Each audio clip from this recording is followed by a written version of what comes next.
Hey folks, this is Vent with Dad's Gaming Addiction, and welcome to the DGA Awards for 2020. In this particular video, we're going to be discussing our top 10 favorite video games of all time. These are games that could be any age. In the last video, we did our top 5 for 2020, the games that we played in 2020. This video is going to span a larger area than that, so we're going to have a lot to say, probably, so let's get right down to it. Of course, you know Ida Lee. We've got our own separate lists, so you'll be hearing 20 different games today, hopefully. Wow. Yeah, it's a lot. We'll try to get through them quick. We'll try. We'll see how that goes. Did you have a lot of trouble with this list? I did. I Why? really did. There were so many good games out there, and it was hard trying to come up with a top, because I love so many games, and it's really hard to say, okay, this one's better than this one, when I feel really bad for saying that because I still love it, and it was just very difficult. But I think I finally got it. Okay. And yeah. I had the same issue. I swapped games out constantly in my list because, you know what, maybe I'm not thinking, maybe this game isn't as good as I think it is. I play this one more than this one, so this needs to be higher, lower, whatever. So I was constantly moving things around. I have 2,500 plus games in my Steam library alone. So to choose out of all of those, plus any other games that aren't on Steam, that might be on Origin or whatever, it was rough. So I may miss a game or two, but that's to be expected. I actually sat down and kind of calculated things between console games, Epic Games, Blizzards, and all that stuff. And I sort of calculated that between both of us, we have around 11,000 games around there. 11,000 games? I think so, yeah. Where'd you come up with that number? Because I was adding stuff. Twice? 3 times? What? No, I'm telling you. There's no way. If I have roughly 3,000 games in my Steam library. You have way more than that. No, I don't. I have roughly 3,000. Really? Yes. What about your Epic and your Origin and your Epic, Blizzard Origin, and Blizzard stuff? are roughly 20 or 30 apiece. So And then there's board games? are you including? I have about 500 board games. So that's darn right I'm including those as games. if I were to estimate how many games I own in total, I would say roughly 4,000, 5,000, including. That's including console games, right? Yes, I didn't own that many console games. I mean, I had my NES. I had 100 games. Super NES. I had 25 to 30 games. Sega Genesis. I had between 25 and 30 games. The bulk of my games are on Steam. Okay. PC. I'm still going with 11K. It's kind of like one of those guess how many jelly beans are in the jar. You're fired. Well, no, yeah. I'm serious. Okay.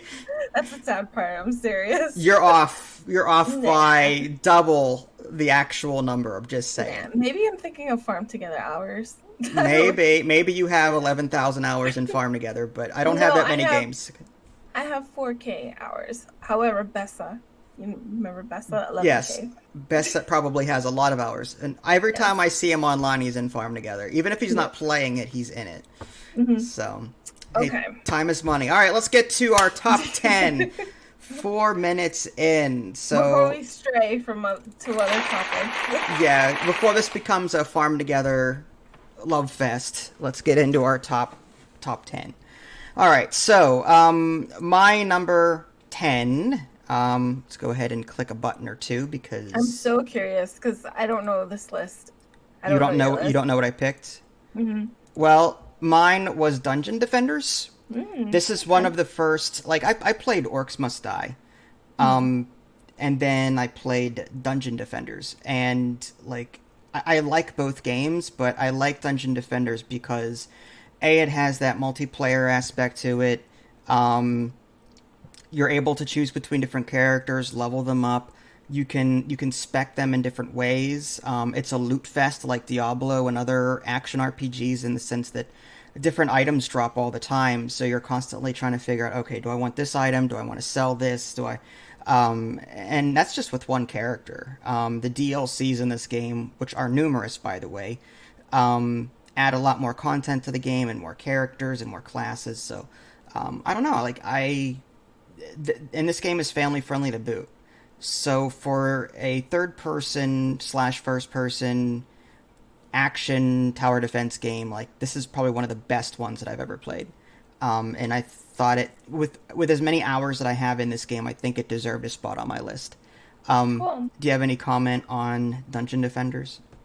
It's a fun game. I wouldn't have considered it as a top 10 just because I don't know, there's a little bit of boringness in it, maybe. There's grindiness in the sense that you're constantly replaying the same levels over and over again. I mean, yes, there are different difficulties, but you're still playing the same level. So it's a matter of grinding out the gear, grinding out the leveling, the XP that you need to level up. And then there's that, like, level 64... I think it's level 64. Like, there's a wall there. Yeah. Once you beat a mission on Impossible, then the epic legendary items drop. And that's when the game truly starts to begin, because these items are 3,000 times better than what you have now. So once you play the game on Impossible and start earning items, then it's a whole new game.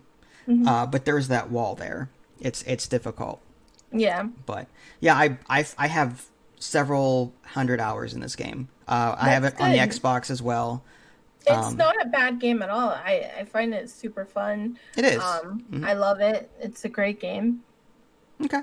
It's interesting that it's on your top 10. I like tower defense, and I like action RPGs, and I don't know, like, this one is beautiful to look at. I like like I said, I like the different classes and the freedom the game gives you to try different things out. If you want a character that, especially co-op, like, each character is good at something. Like, the Huntress can put down traps. She's not the greatest to solo with because she has really no way of stopping enemies in their tracks. But she can put down traps to assist, say, the Squire, who can put down these spike walls, or the Mage that can put down these arcane walls, whereas the Monk, he just puts down auras. He's a support character. So different characters can do different things, and I just like that whole... If you can get 2 or more people together, and they have different classes, it's really cool.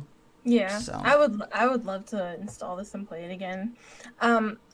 This is definitely one of the best tower defense games out there. I definitely agree with that. The very first tower defense and first person shooter type of game that I've ever played was Sanctum. And then shortly afterwards, I think, was actually Dungeon Defenders 2. So Sanctum was good too. Like, Sanctum was it wasn't as pretty as this, honestly, but it did still offer that co-op feel, and there was more freedom to do what you wanted. Sanctum gave you this grid, and each block you could put a wall there. Like, you actually made the levels, so you had to form the walls. You had to give the enemies the line in which they will travel, and then put towers down to combat them. So, like, Sanctum gave you more freedom, I think, compared to this game. I'm surprised that you... well, I don't know the rest of your top 10, but I'm surprised that you didn't... that Sanctum didn't top off this one, I think. I still like this game over Sanctum. Interesting. Okay, cool. I mean, Sanctum's good. It's not bad, but I like this one over Sanctum. So, what about your number 10, Miss Judgy McJudgy? I'm not judging at all. I'm just trying not to sneeze right now. Now, let's all look at you uncomfortably right now. Oh my God. No, stare, everyone. You got to stare at her. Okay. So my number 10, as you number 10. As we continue stalling, was God of War. God of War. Now, I do not at all have any footage for God of War because I've never played it. So, what is God of War? I think we've talked about God of War in a prior podcast, but for those that didn't watch our prior podcast, what is God of War and why do you like it so much? I love this game. It is an adventure RPG kind of type of game. I think I'm pretty sure, but Okay. it's well not RPG. It's like it's very linear. Is it third person, Story first based. person? It's third person. Okay. So over the shoulder gameplay, like Mass Effect. Yeah, kind of, except that yeah, it is like Mass Effect. I'm trying to remember because it was so long ago that I played it. I really On want to the play it again. PlayStation? Yes, I have it for PS2. I'm dying to play it again. It is one of the adventure games that first introduced me to everything else. You know, to all of the other adventure games, to Skyrim, to I mean, it is one of the first games that I've ever played where you can it was very Dynasty Warriors like in that sense, just because that's another game that I played both. I was very early on in gaming, when I played those two. Well, So yeah. My first console was a Pong system. a The Pong. rectangular Pong with two knobs. And then after that was the Atari 2600. So yeah, Oh talk my to me gosh. about your first gaming systems. I I probably played Pong after I played God of War. Wow. Okay. No, Pong was our first in the house, and then it was the Atari 2600 I think mine was Super Mario Brothers. That was my first, and then Sega. for NES. Well, so wait, Sonic. Super Mario? Do you mean Super Mario Brothers? You mean for the Super NES? Mario Brothers. Yeah, Super Nintendo. Super Nintendo. Okay. Hmm. All right. Not the And original then NES with no, Mario Brothers and Duck Hunt. yeah. Okay. I've never owned an N64 or NES. Yeah, just a Nintendo. I owned a Super Nintendo. Okay. And then it was Sega Genesis, and then it was PS1, and then PS2. You're such a The PS, child. Such a I child. know. Okay. Oh, go And ahead. Go ahead. and then PS2, God of War. That was just like such a mind blowing experience, and I just adored that game. It has such a great and tragic story. The gameplay was amazing. It was very linear, but the gameplay was so much fun. Aren't there three God of Wars? Yeah, there is. I actually never played God of War 2 or 3, Okay. but I heard great things about it. I think there is a very recent one in 2018-19, God of War Remastered, that just released. Is it on the And PC or is it that still? is on the PC, I believe. All right. Because I'm like not. if it was made originally made by Sony for the or it was for the PlayStation, sometimes Sony games don't get ported to PC, very quickly. Yeah. Oh, actually, you know what? It might have been a console game. Okay. I figured. I don't think God of War is on the PC yet. Yeah. I Oh could be man, wrong. I it's don't gotta follow be. it. I wish it was because it really is so great. Okay. Um, it reminds me a lot of Assassin's Creed, but not open worldy at all. Is Just like so the levels are linear, mhm. but it's action. Is there like a lot of melee fighting or is it gunplay? There's a lot of melee. It's combos, it's melee. Um, Hmm. it's just the thing that really sticks out to me is just the story, like and the combat. Because the combat is so much fun. Doing all these like world sword play. There was like a sex scene mini game thing, but whatever. That was just fluff. Okay, I'm just picturing all these 16-year-old boys going, "Oh boy, buttons, yay!" Yeah. No, no. It had like some nudity. I think there was nudity. I don't remember honestly, but then you see like a bed shaking every time you press square. Oh my gosh. It was That pretty I fun. do remember. There was an iconic sex scene in God of War 3, I think it was, where Kratos, I think his name was, Yes. met with, is it Aphrodite or something? And I don't know. She had all these women around her. Anyway, I'm not going to get into that. But I'm just saying, like, yeah, God of War is not a kid's game. Yeah. I mean, the story it's alone is just so worth playing it because it was so tragic and you really felt for the guy, but then at the same time you're like, dude, you're insane. I don't know, it's just the story was so good. Okay. I'll take your word for it. I've never played a God of War game ever. I will So, get you to play it eventually. I was reading up like years ago. I heard that like you can scale these giants or something as Yes. Kratos or something, and I don't know if you're actually fighting them or just doing combat on them. Like I don't know what the story is, but There is some amazing visual aspects in the game. Like some some wow moments, massive effects, massive mhm. like giants that you can scale and you do fight on them. And it's yeah, that music is like perfect for it. But there's one part where you fall off a cliff and like you're holding your breath because it's so what is that? Nothing. Go ahead. Continue. There's one part where you fall off the cliff and it's such a long drop. Yes, it's such a long drop. And you're just like waiting for him to splat on the ground. I won't spoil it, but it's all the scenes are just so memorable. I love them so much. Okay, fair enough. And it has that nostalgia, you know. It's the one that introduced me to Oblivion, to Skyrim, to everything else that was like so much better, I think. But still. Okay, fair enough. All right, so let's move on to our number 9. My number 9 was Heroes of the Storm. I like a MOBA. I really do. I enjoy the whole, you've got a team, the other team, you're fighting each other. You've got towers, they've got towers. The first MOBA that I remember playing was a Stardock game called Demigod, and that was my first experience with MOBAs, and I really liked it. And then I learned about League of Legends, moved on from League of Legends because I didn't like that whole, oh, well, you took my last hit, now I'm going to swear at you for the entire rest of the game. Stuff like that. There's a whole slew of reasons why League of Legends is on my crap list, even though it was kind of fun. Heroes of the Storm, though, is definitely more cooperative in the sense that players work together. There is none of that last hit crap.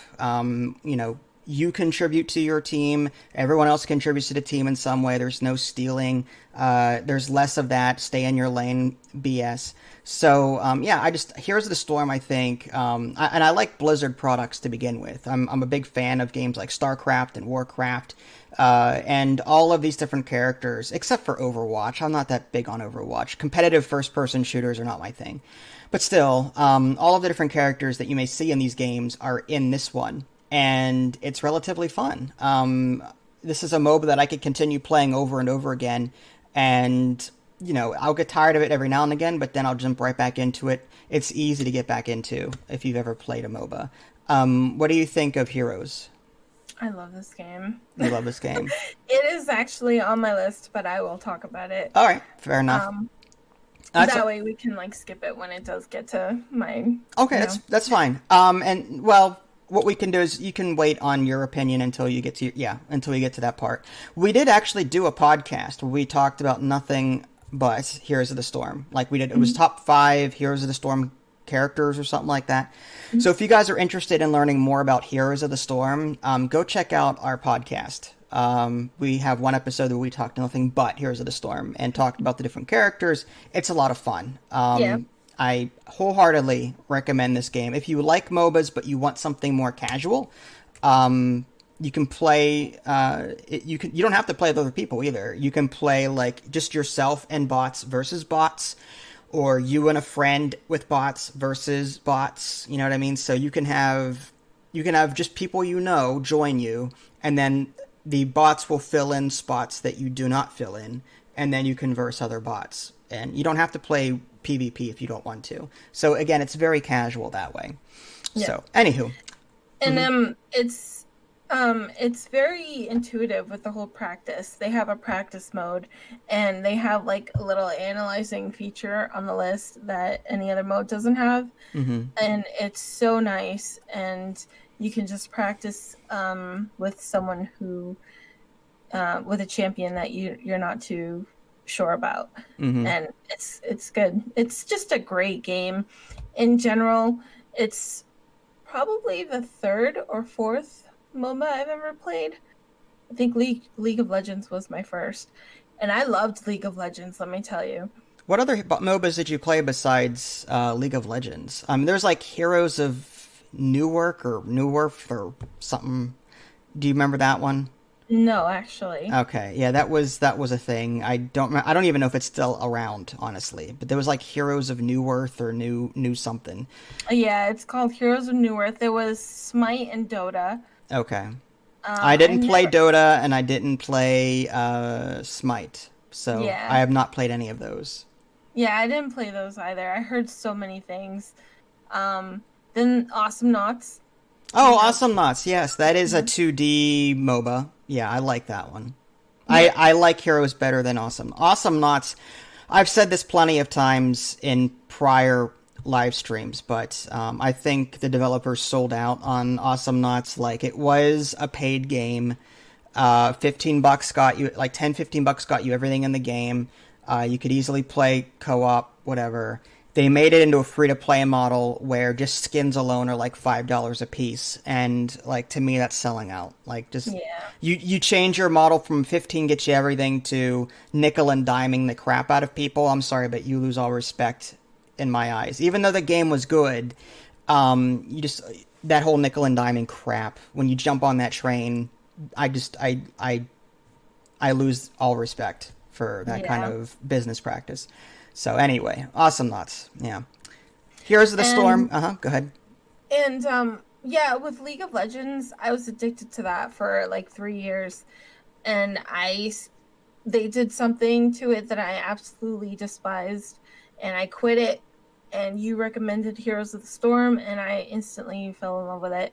I was a little iffy, like about the graphics at first, but I loved everything else. I thought everything else was just amazing. Are you Gra- still are you still iffy about the graphics, or have you no, come to like them? I've come to absolutely adore them. Okay. Like I really have. I see like the little detail the people and the structures in the background, and it's just so wonderful to see. You just want to see more thongs on stitches. Yes, Ugh.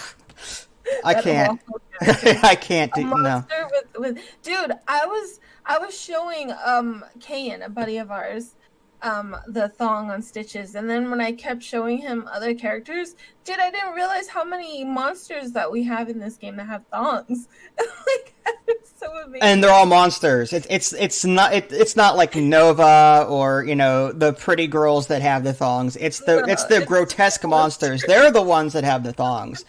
But it's it's so fine. silly. It's But family friendly though. Again, I want to stress that you don't see yeah. any bits or anything like that. So Um yeah, but in general, I can play this game all day now that they have like a yeah, set ARAM. yeah, you and your ARAMs. Ugh. I love ARAM You because like it's so PvP. I don't. random. I don't I, like PvP. That's no, all there no, is to it. that's the thing. I don't even like the PvP. Like the PvP, you get some really toxic people sometimes. But I just think the ARAM is so much fun because it's so random. Like you choose from one of three random champions, To and draft. Yeah, yeah, kind of. and they could be all your champions that you have to choose from. Those three could be like everyone that you really stink with, and you have to choose one. So it makes for very um, interesting battles. Sometimes you can have the same people, the same champion, and Hmm. that's pretty fun. Yeah, if you have Um, like 5 Deathwings on your team, it's like insta win. yeah, and I have to say that now, like just doing the regular modes is so boring for me. Really? Because But because now you've played with other actual people, you're good enough to the point where bots are like, oh. no, no, it's fun when you have just one lane because instead of three lanes, it's so much fun when you have just one lane and one There's lane. And, more action and chaos with one lane as yeah, opposed to three. like all the champions just go in like head on. It's It's a so brawl. It's just crazy. it's a slug fest. Like knock them Mhm. down, drag out. Anyway, But it's still fun. Like it's the other mode is still really fun. I could play this game all day. Like it's so fun. your level is what now? 664, I think. Your profile, yeah. You level up your profile as you keep playing. Hers is pretty high. Oh, Yeah. mine's My only what 200 or 300 or something like that. Maybe even less than that. Yeah, my goal in the next 3 days is 700 though. Good So, luck with that. Yeah. All right, sure. What was your number 9? not my number 9 was The Godfather for PS2, I All right. believe it was. Now, I have no footage of that either because I've never played The Godfather. Because you're not good at games. I'm just kidding. You think as an Italian, I'd be required to play The Godfather or watch the Godfather movies at some point, but I've never seen a Godfather movie and I've never Oh, played The Godfather. oh. Maybe someday I will. All I know is that there's a guy named Michael Corleone, and the only reason I know that is because that is a name that Marty McFly took in the Telltale series Back to the Future, the game. And he went back in time and said he was Michael Corleone. That's the only reason why I know that name from The Godfather. But anyway, continue. My father loved all the Godfather movies, and I was a late bloomer on that. I only watched the first one and a little bit of the second one. And I gotta say, it was actually quite good. It was pretty good. But the video game, when did I play that? I played that when I was about 21. So that was about, how long ago was that? I've played a game called Mafia. Is The Godfather like Mafia, or is it Well, Grand Theft Auto in the sense that it's like an open world and you're yeah. stealing cars and Twelve. is that what Godfather's It, like or what? it was 12 years ago. So yes. Um, was it 12? Yeah, around 12 years ago. So yeah, it is. It's the same time that I was playing the first Saints Row. So they went hand in hand, except The Godfather was so cool, and it introduced me it was the introduction to the hiding behind a corner and coming out and shooting shooting the enemy with a Oh, sniper. okay. Yeah, That the cover was, system where you're whoop, yes, invincible, not invincible, invincible, not invincible. Yeah, you're up and down. yeah, that and Gears of War were my games that I only played for like 3 months. It was so good. Mm. And the cover system was wonderful. The Godfather, I liked the story. It was so sad. I think that the story was it the based on the same. movies or? I think it was. Um, I'm pretty sure it was. I All could right. be wrong, but I'm pretty sure it was because there was one. It started out with one scene that was very similar to the Godfather movie, There were and multiple Godfather games, weren't there? I don't remember. Okay. I could have sworn there was more than one Godfather video game. Like, there's 3 Godfather movies, right? Yeah. So I think there's at least 3 Godfather games, I would think. I don't know. I have not at all looked into that series. It says that there is a Godfather 2, Okay. an open world action adventure video game. It came out 2009, so 3 years after the first one. I heard it wasn't very good though. Okay. Yeah, the closest I played was Mafia. Mafia being another gangster Grand Theft Auto-y game. But I've never Heard played. of that one, actually. I've never played a Godfather game. But you liked it because why? The I loved story it or the because gameplay?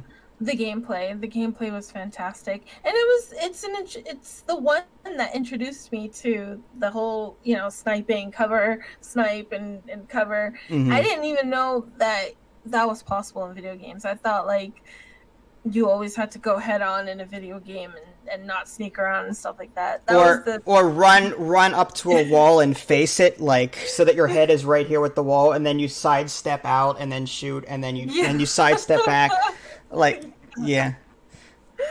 It was one of it's on my list because it introduced me to all those other games. It introduced me to Payday, to something that I normally wouldn't see. Hmm.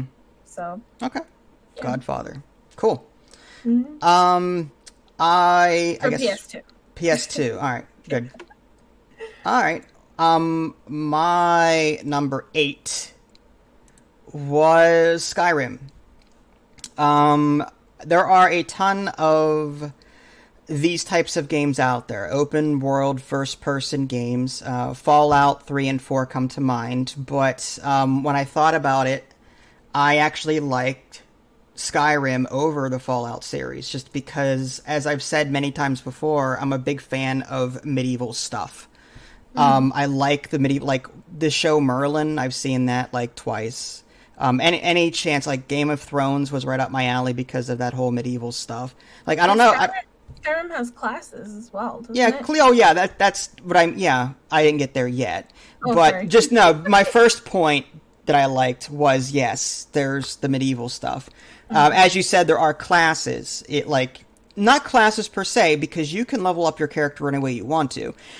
You've got this constellation skill tree thing where the more you do something, the more points you earn in that skill.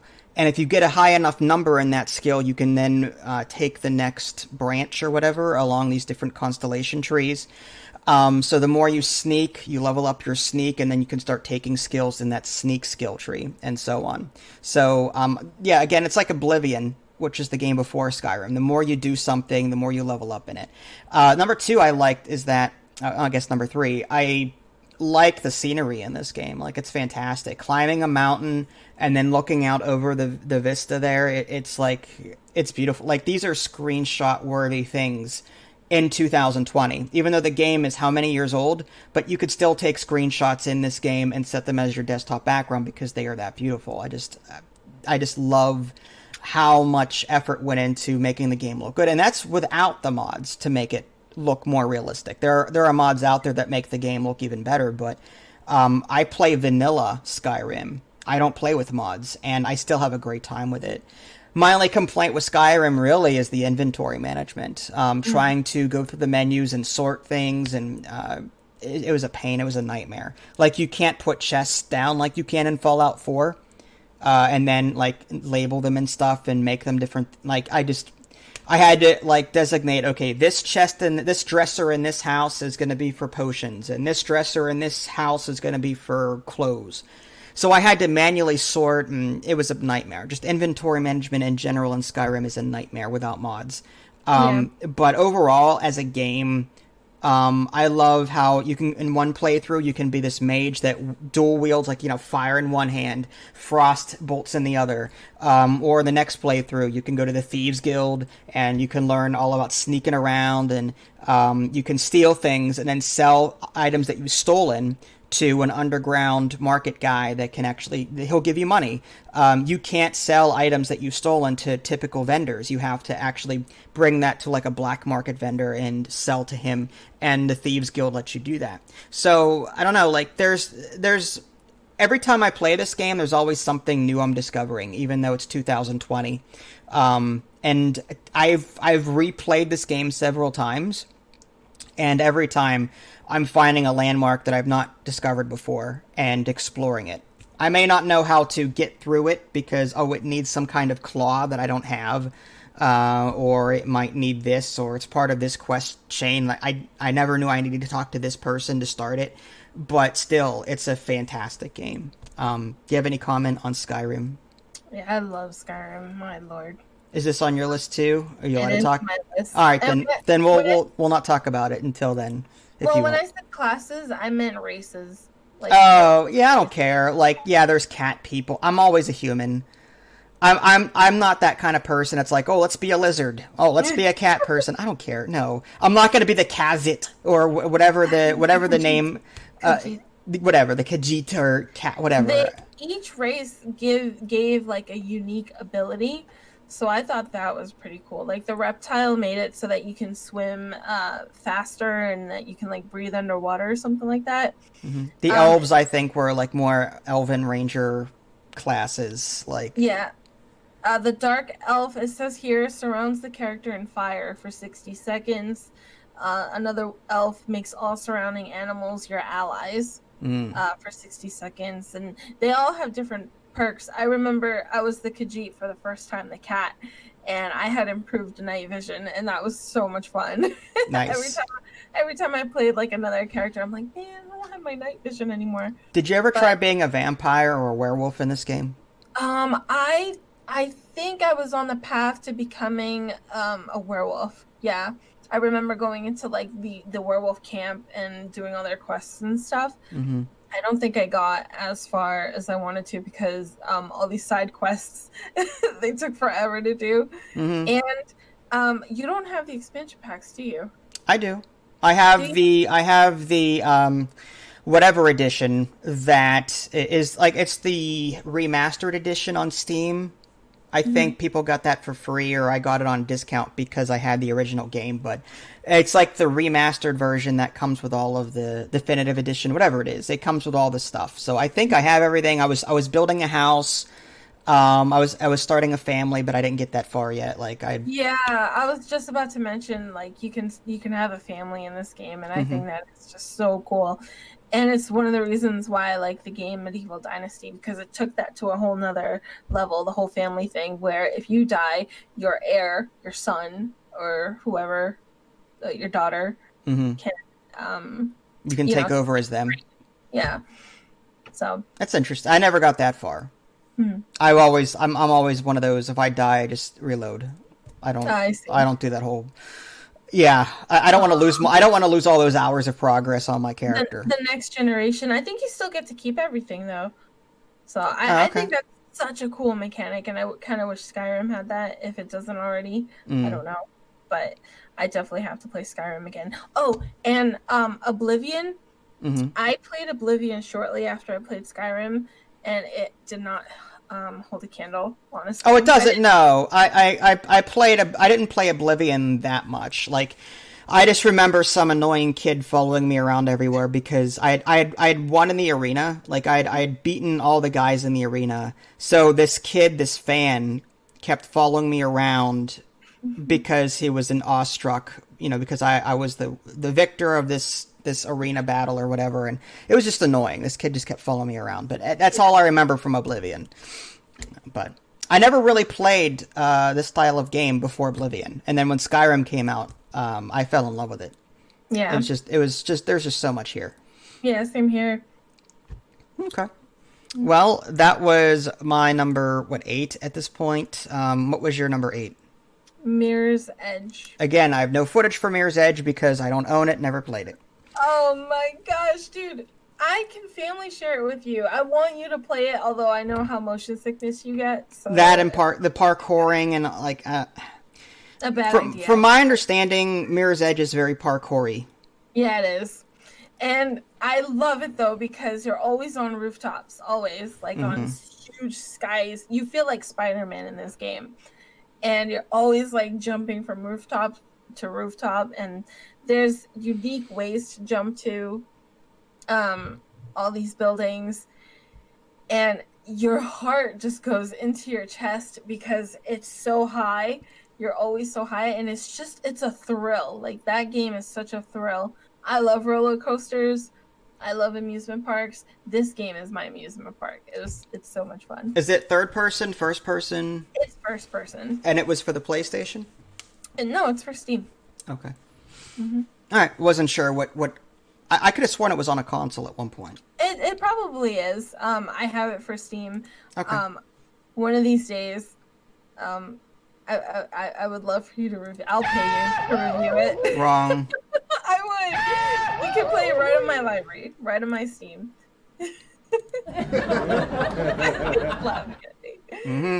I think you would probably enjoy it. I think there's options where you can, take off head bobbing. That's annoying. The games that have when you're walking and you're no, forget it. I can't take that off. I'm pretty sure. Who walks like that? What's wrong with their neck that their head is constantly moving from side to side when I don't get it. The only game that I think that did that really well was Gears of War, because it felt realistic, honestly. But that's the only one. Everything else, I don't really like the head bobbing. But Mirror's Edge was so good. I definitely give that one a recommendation. Okay. Fair enough. DGA. For DGA review. Okay. Come on, guys. Leave it in the comments. And Queen. Yes, and Queen. All right. What number are we on now? 7? 7. All right. My number 7 was a game called Stardew Valley. I am a big fan of farming simulators. And out of every farming simulator I've ever played, that includes Harvest Moon, Stardew Valley is probably one of my favorites. Stardew Valley gives me that Harvest Moon manage your own farm feel, but with the addition of co-op and mod support, this game I think just took an edge over every other farming game I've ever played. I've played Harvest Moons on different consoles like Super Nintendo and I think GameCube. I don't know what other I played. What's the name of that stupid game that's out now on Switch? Animal Crossing. Animal Crossing. I played that on Wii. I've not played it on Switch because I don't own a Switch, but I've played that on various systems as well, GameCube. So like, there's a lot of different. I like those style of games. They're very casual. They're very fun, very cute. But this game gives me that. Like, I feel like I'm running a business on top of it because I need to earn money. I'm finding different ways to do it. If I want to go mining one day, if I want to go fishing a different day, if I want to just talk to people and they give me money because I'm friends with them. Like there's a lot of different ways you can approach this game. And I think Stardew Valley is one of the best farming sims out there. Farming sim management games. What did you think of Stardew Valley? I love Stardew Valley. I figured. It's a great game. I was very pleasantly surprised because when I first saw it, when it first came out, I was like, the graphics look like not the type of graphics that I like. They're very pixely and it's like bleh. But the movement and the controls are great. The gameplay is wonderful. I'm still waiting on the perfect farm game, and it's not on my list yet. So yeah, I'm not gonna say Stardew Valley is perfect, but I will say it's one of the best that I've ever played. It is. I loved Animal Crossing. I think Animal Crossing is pretty close to that, except that it is so grindy sometimes. Yeah, bells. Tom Nook. Oh, I need your next payment is 3,700,000 bells. Oh, your next payment is just sign over your life to Tom Nook and be done with it. I don't know. Animal Crossing just had like the whole cutesy thing and the house decorating thing. It was adorable. But Stardew Valley, it hits that farming spot. Yeah, it's a great game. I don't know what else to say about it. You hit the nail on the head. There's automation in it if you want with mods. Yeah, it's hard to play this game without mods. I'm not a big mod person because I don't like the hassle. But that being said, having a mod that automatically puts items into chests for you that are nearby, like without having to pick it up yourself and constantly empty machines, like that's really very helpful. So yeah. Anywho, so that was my number 7. What was your number 7? Mine was Puzzle Quest. Puzzle Quest. I do have footage only. I have footage of Puzzle Quest 2. Okay. Now, are you talking about Puzzle Quest 1? Both of them, because I beat both of them. And I think, wasn't there a third one? I don't believe so. There was Galaxy Quest? Yeah, I'm not a big fan of. Me neither. I didn't like the way the gems fell in the grid. Anyway, Puzzle Quest 1 was more linear, and Puzzle Quest 2 was more like open world-y, kind of, sort of. Which one did you like better, Puzzle Quest 1 or 2? I don't know. They both played the same. Probably 2 because it had a better map system, I think. But they were both roughly like super the same. And this was the first game that I played that had match 3 battle. And I loved match 3. And when they had a battle system, I was like floored, and I cannot play ever a regular match 3 game ever again. Yeah, I can't. I find match 3 games too boring. Yeah. But if there's an RPG element to it, I'm all over it. Like with this game, I like the Paladin, Puzzle Quest 2. He has skills that he can turn blocked attacks into damage. So what you do with him is you get your block really high, and then get the enemy to attack you, and then you activate your counterattack abilities, and the damage that he does to you is minimal, but then you reflect some of that damage back to him, and you murder him. So it's like there's this big shield bash that takes all of your block, it consumes it, but it does a huge amount of damage. So there's different classes, and there's different ways to play them, and you can even get, like an RPG, different weapons or different gear, whatever. So yeah, I really liked Puzzle Quest is a game that I have for my DS. It's one of the 10 games that I have for the Nintendo DS, and I play it Mm-hmm. sometimes. They have Puzzle Quest: The Legend Returns for the Switch now, Ah, and it came out, was it last year? interesting. So that's pretty cool. Puzzle That Quest 2 is no longer on Steam, I don't think. oh, I don't know why they delisted it. Like that's I don't know why they removed it from Steam. It just said at the request of the publisher this item is no longer. I don't know why that is, but it's a good game. So if you can find it, then yeah, Puzzle Quest and Puzzle Quest 2 are excellent games. yeah. What class did you like, or did you? Oh geez, I don't remember. What did you like about it? Just the RPG element? I loved the match three, the battling system in the match three. There were those side games too, where like instead of it being attacking, you had like treasure chests and coins, and you had to Yeah, match them, and you earn money for doing that, like little puzzles and stuff. yeah, they were okay. I wasn't too big on that. I just liked the battling system. That was the game that introduced me to all the other match three battle games. Gems of Um, War. Gems of War. I before Farm Together that I had the most hours in that game. And when it turned, and let me tell you, I was very good at it. I had all the cards, I was on the leaderboards. It was so much fun. I played it constantly, and then it turned pay to win. And when it turned pay to win, I was so upset. I completely just stopped playing it just because it was hard to get anywhere from it, you know? Mm-hmm. So that was rough. And I hate pay to win games. Anyways, but I love, yeah. I loved the match three battle system. Every time I see a match three game, there has to be some sort of battling with it, and I always enjoy it. And I don't like the sliding. I hate sliding in match three games. Yeah, I don't like sliding either. I just rotate or swap two things. That's Yeah. what I'm used to. Yeah. There's a game that we play on the mobile phone called like Match 3 Land or something like that. Oh yeah, yeah. Yeah, that's pretty fun. That kind of reminds me of it. It's a Match 3 battle with like diagonal swaps. I have to cover that at some point. I just keep forgetting to. Yeah. I still have it installed on my phone. I haven't touched it in a week now, but I still have it. Yeah, I do too. You're farther than me, though. Yeah, but I haven't played it in so long because of that fashion game that I have. But anyways, I digress. I digress. Yeah, this Puzzle Quest is the introductory game that led me to all the other battle match 3 games, and that's why it's on my list. It's a wonderful game. I would absolutely play this again. And yeah. Okay. Fair enough. What was your number 6?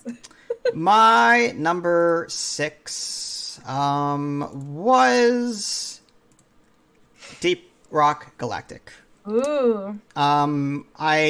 I've played my fair share of first-person shooters, and Left 4 Dead. I have a lot of hours in Left 4 Dead and Left 4 Dead 2. But when Deep Rock Galactic came out, it took Left 4 Dead to a whole new level in the sense that progression. There was progression. Left 4 Dead does not have progression. Yeah, you beat levels, that's it. But your character was the same from beginning to end. Yeah, you got new weapons, who cares? This game, you've got a skill tree that you're leveling up. You're unlocking new technologies for your weapons, and for you're getting better armor, and like I don't know, just there's like an RPG element to this as well. I hesitate to use the word RPG because you're not like equipping all this different loot, but you're still leveling up your existing weapons and your armor pieces to be stronger, which I like. And you're also getting skill points through achievement points, and you're applying them. And there's different classes in this game too. So there's an engineer class that can put down turrets. There's a scout that can swing all over the place like Spider-Man. There's a gunner class, and there's a driller class that can easily drill through wall. But so there's like resource collection in this game, and I don't know, like it's ticking all the right boxes with me. So out of all the first-person shooters I've played, ones that are cooperative anyway, like this is one of the better ones, and I really enjoy playing it. Mm-hmm. And what about you? I agree. I think this is a great game. Um, this is actually the only game that gives me motion sickness when I play for like at least 4 hours on it. Really? Yeah, but I think partly it's my fault because I'm the scout and I'm always zipping around everywhere, Yeah. and I'm pretty aggressive when it comes to ziplining. Hmm. But I love this game. This game is so much fun. I can play for hours at least. Um, We have a lot and of hours in this, yeah, like a lot. the progression is fantastic, and Hmm. they're always adding stuff, dude. They just added like more monsters just now and levels and stuff. So, and Every time I log into this game, there's like the one monster that I saw for the first time. It was just this giant thing, and then it blows up, and everything turns to gold. It's like a gold exploder, but it does a crap ton of damage. I almost said the word crap ton of damage to everything around it, but it leaves gold everywhere. So I spent a half an hour mining it all out, yeah. which was crazy. Um, The only thing I don't like about this is how difficult it can get on on Hazard 4 and Hazard. 5 and stuff. That's annoying because I want the achievements, and when it feels like it's not doable, Yeah. that is kind of depressing. I only play on Hazard 1 or 2, like just Yeah. because I like a casual challenge. I'm not one of those beat my head against the wall to get achievements kind of people. Yeah. But it's not just achievements. You know those milestones where you get perk points to unlock Yeah. different abilities and stuff? Hmm. Some of those require a Hazard 4 or a Hazard 5 completion, you know, and then there's those deep dives that are actually very difficult, and that's the only way where you can get certain types of skins and equipment, like Hmm. gun equipments. But other than that, it's a fun game. You can mod your weapons now, which is amazing. Hmm.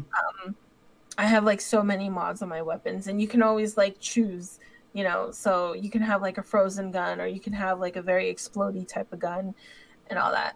Yeah, you can even unlock different weapons for your classes now that Mhm. before the one class only had the shotgun. Now you've got like the engineer only had a shotgun for the longest time. And Yeah. now he's got an SMG that you can unlock. And then Yep. you can choose that instead.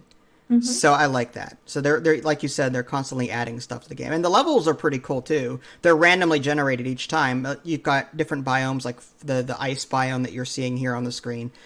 There's this lava biome where the ground is constantly opening up and swallowing you whole and killing you because there's lava pits and stuff. That's I hate that level, that biome. It sucks. But yeah, I don't know. There's just a lot to this game, and I really enjoy it. It's a great cooperative game. Yep. This is definitely one of my favorites Mm-hmm. for sure. What was your number? We on 7 now? 6, I think. Let me check. Yes, yeah, that is correct.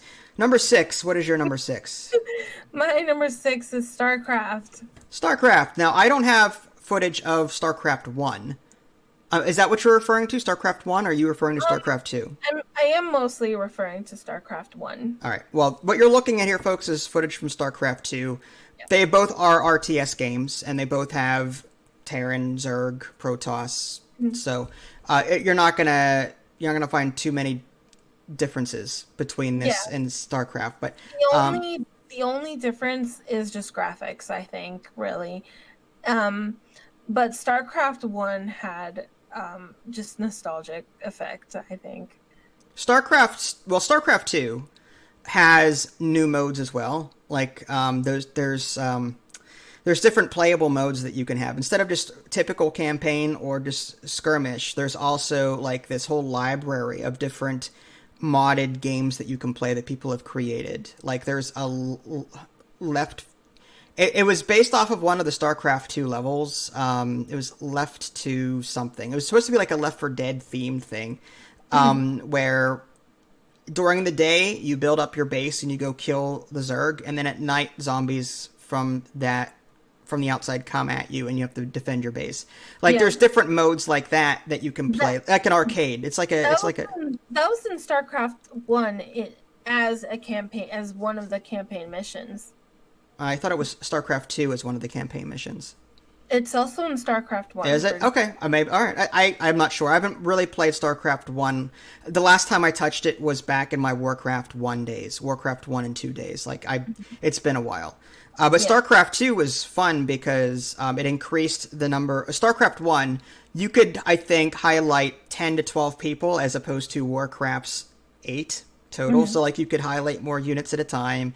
And I like the futuristic Marines, and and the story was good too. You had those video conference calls at the beginning of every mission where the Yeah. heads would pop in and they'd talk, and that was like 20 years ahead of its time. Those Zoom calls.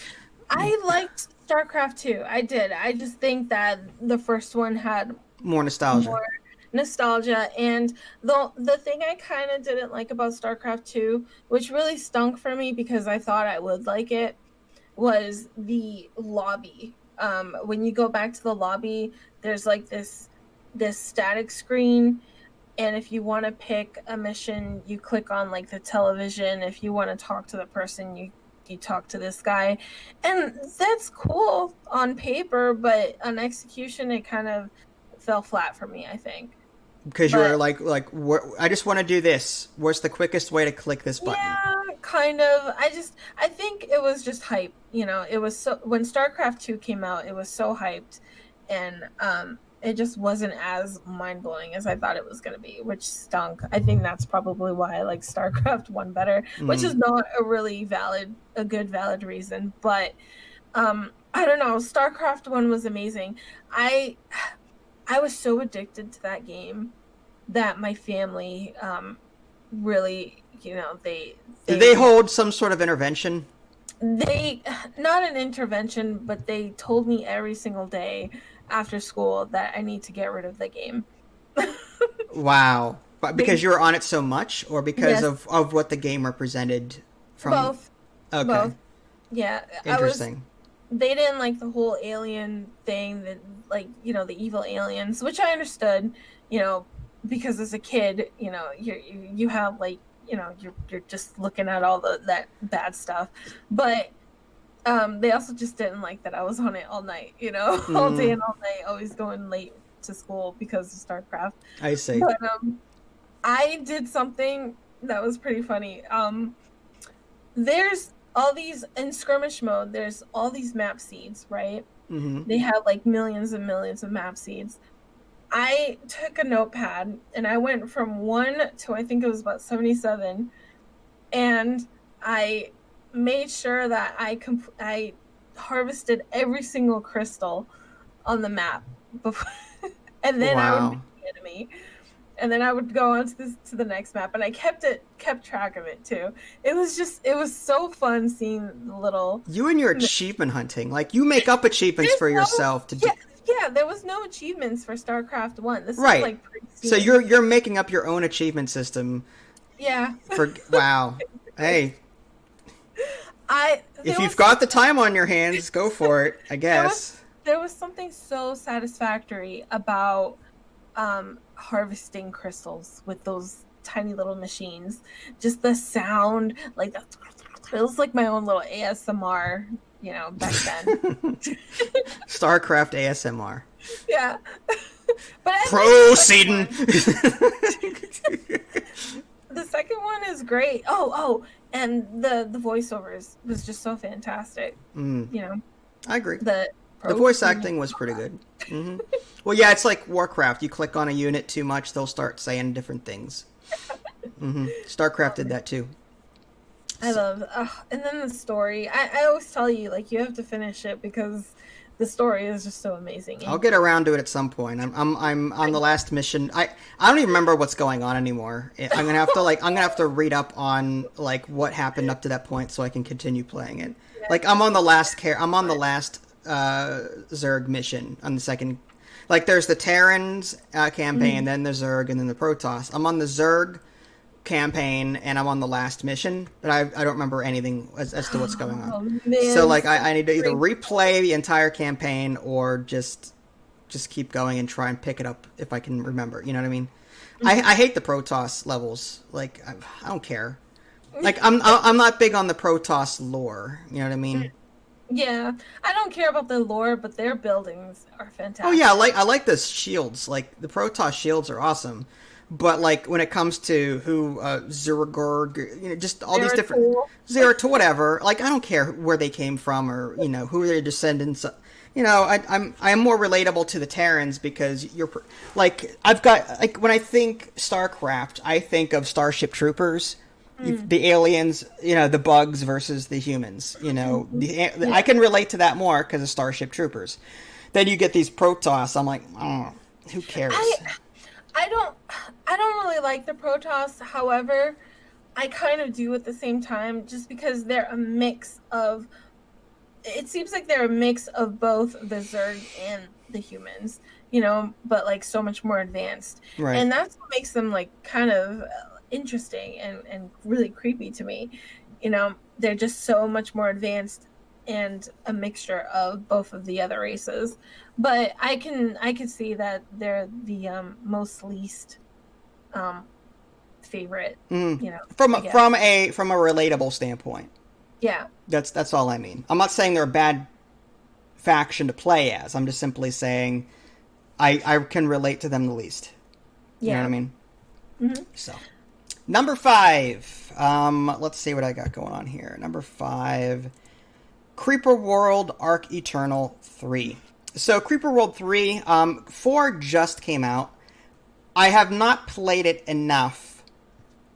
Like I like 4, but I've played 3 for a lot longer. So I think like 3 deserved a spot on this list over 4 only for that reason. Mm. But 4 has a 3D look to it, which is really cool. It's more modernized. But Creeper World 3, for those of you who don't know what Creeper World is, you've got this blue ooze attacking your base, and you're putting up turrets and shield generators and other things to stop it. And your source of income in this game is putting these energy collectors on the ground. And the more land that you can put energy projectors on, the more your income. So it's a constant fight for more land, and you're trying to push the ooze back so that you can then get more income. And then it's like you're getting a foothold. You're creating buildings and a new line, and then you're pushing forward, and then so it's a constant push, and I like that style of base defense game. It's really fun. You can get airplanes in this game at some point, and there's a ton of different levels. There's like over I want to say like 100 or 200 in the one mode, and over 100 or 200 in this mode. There's maps that people have made that are shared with like a workshop area, and then you can download them or create your own. So there's a lot of different ways to enjoy this game.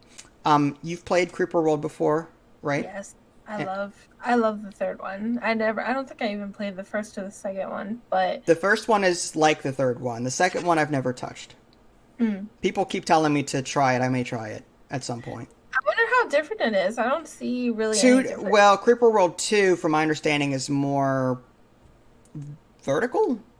Like it's Mm. more 2D. I don't. I'd have to play it to. I don't want to talk out my behind, but I'm just saying like it's different in the way it looks, for sure. I I haven't played the fourth one as much as I did the third one, as you stated, per your experience. Hmm. But I have to say I'm really, really digging it just because it has that isometric view, Hmm. but it also has a top view as well, just like the third one.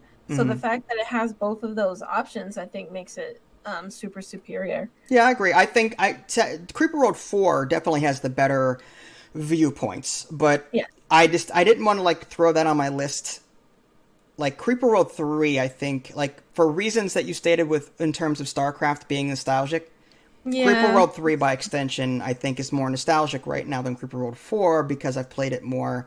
I've come to learn it over the course of several years, whereas Mhm. Creeper World 4 just came out a couple of weeks ago. Yeah. You know what I mean? I understand that. Yeah. So, but yeah, I mean, I bet you, say a couple of years from now, if I'm still doing these award videos, Creeper World 4 will probably be on that list. Yes. Unless there's like a Creeper World 5 or 6, we'll Mhm. see. Or unless something ruins Creeper World 4 along the lines, We'll see. Well, hopefully not. Don't tell me that. Oh no. This is one of my favorite games, so don't tell me that ever. At the very last mission, you wake up and it was all a dream, and then your progress resets. Yeah, it's like Super Mario, the ending of Super Mario 2. Did you I ever don't play that? I don't remember, honestly. Really? You never, did you ever play Super Mario Brothers 2 to its completion? I don't know. Where you can I, be Mario, Luigi, Toad, or a princess. The princess can float for a short time. Luigi can jump really high. oh, yeah, that's Toad can right. pick up things like twice his weight and carry them easily. I Something like used to that. I used to play that in the stores because I never had it. Mm. I went to Lechmere and I would always go straight to the Nintendo or electronics area, and I'd be like, "Mom, you can pick me up later. I'll be here." Yeah, I did that too. Yeah. That's funny. Hmm. Well, Creeper World 3, awesome game. Go check it out. Creeper World 4 just came out. Check that out too. Hmm. What was your number 5? Heroes of the Storm. Heroes of the Storm. Okay, so we haven't talked about this yet. No, Um, not yet. what did you like then? I already said a lot about this. So what did you like about Heroes of the Storm? I said the same thing. That's I like that you can play it all day because you can kick people's butts.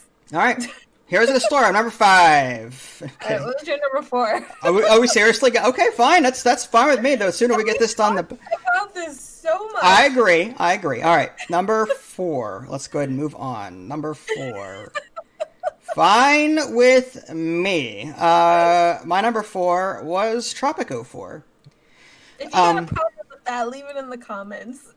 We'll address it. again, we've got a podcast where we talk nothing but Heroes of the Storm, so I don't want to hear it. Don't leave a comment. Don't be complaining about that when there's a whole pod. Anyway, Just say too idly then. yeah, too idly. So Tropico 4. Out of all the Tropicos, this is the one I enjoy the most. Tropico 5 and 6 changed things that I didn't like. Like in Tropico 4 and the ones prior, you could actually set the rent price to whatever you wanted in increments of $1. So you could have a rent of 3, of 4, 5, 6, and then rental income you can make 1, 2, 3, 4, 5. So you could specify how much you charge in rent or how much you pay someone's salary, whatever. And Tropico 5 and 6, like they took that away from you and they gave you a budget value. Low, very low, low, medium, high, very high, or something like that. So like they dumbed it down. And they also introduced this stupid political thing where you have to make the political parties happy for elections over general population. Like you're in prior Tropico games, like 4, if you had a island happiness of 75%, then typically 75% of the people would vote for you during the next election and you'd win. So happiness was directly related to elections. Whereas in Tropico 5 and 6, they've upped that and made it more complicated. And you've got these different political parties, like the military party and the religious party, and you're trying to make them happy, and doing that is a pain in the butt. There are just certain things about the later games that I do not like. But Tropico 4 is a game that I've played for a long time, and I've enjoyed every second of it. Have you played Tropico 4, or have you only touched the later Tropicos? The first one I've ever had was Tropico 5, and then I played Tropico 4 afterwards, and then Tropico 6. I loved Tropico 5 right off the bat. It was a bit tough to learn. It had a steep learning curve for me. Every but Tropico has a steep learning curve. Mm-hmm. yeah, I took to it a lot quicker than Tropico 4, actually. I like the fourth one, but I haven't played it as much as the fifth one.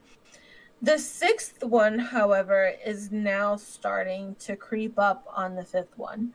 Really? Have you been playing that lately? Sort of lately. Like, I completed it in The record time. cooperative, we tried, the Tropico 6's co-op made me angry because even though it was like a cooperative game, Yeah. if my people were happier than yours, that would affect you. Like the fact that that would mess with the overall happiness of everything. Mhm. And by extension, that would kick you off the, like, you would get overthrown. Yep. Like, I had to purposely make my guys miserable to match your people so that both of our chances were equal. Whereas, you know what I mean? Does that make any sense? Like, Yeah, I had a really that was bad experience with the co-op. It didn't make yeah, a whole lot of sense to me. yeah, we covered that, and I ended up losing because I was um, doing too well. yeah, and that was just silly because it's a co-op game, and I don't like the co-op aspect of either Tropico 5 or 6 because you can't really build off of each other's towns, and I thought you could, and I think that would have been a better thing. Yeah, you can only make your own town, and then I can give you money or you give me money. Yeah, you can't even connect like your towns, and that makes me really, really sad. Yeah, Like like you your can, people can't use my movie theaters or whatever. yeah, like you can connect the roads, I think, but there's no point to it because nothing comes from that. My It's just people won't use your services and vice versa. yeah, there is an option where I'm pretty sure there is an option where you can disable that, but maybe that was for Stonehearth, I don't remember. Mm. But yeah, Uh-huh. the multiplayer really did fall flat for me. But the campaign and the missions and stories and the sandbox, I love all the Tropicals. I think they're so much fun. They're very similar though. Some the campaign is always hit or miss with me. Mm. There are some missions, campaign missions that purposely try and sabotage you with a timer. Yes. So you'll be playing, you'll be doing great, you're doing objective after objective, great.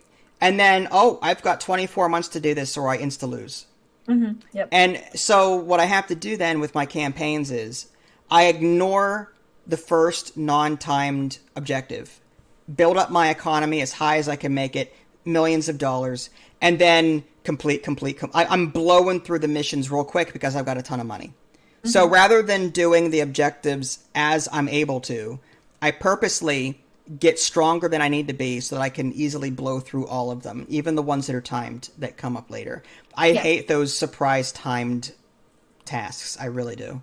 Yeah, Tropical 5, first time I played, I was doing really, really well, but I was also keeping up with missions until, I had people come in and just destroy me.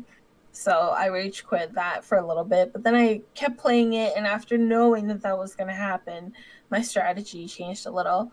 And I like Tropical 6 because I'm using that same strategy and I'm doing much better in it. Mm-hmm. For those of you that don't know, Tropico in general is a Caribbean island city builder. Mm-hmm. So you're El Presidente, you're building various structures like tenements and apartment buildings. You're building farms to feed your people. You export goods in order to make money. You can also earn money from rental income and other things. There's tourism in this game. And tourists that come to your island pay to use your services. So it's a good game. I'm a big fan of city building, but it's the learning curve for it is pretty high.